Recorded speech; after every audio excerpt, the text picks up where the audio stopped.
We are in Tambopata National Park in the Peruvian rainforest with our guide Efraine. Thank you. And we are trekking to Lake Sandoval. We are going to the Tambopata National Reserve. The idea is go now, walking the 3 kilometers, and then take our canoe, visit the lake for 2 hours, and then come back hiking again to the port.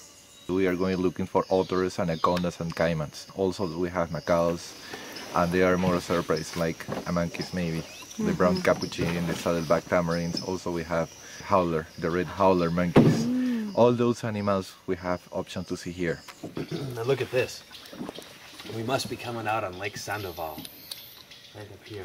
Sí. In the mist.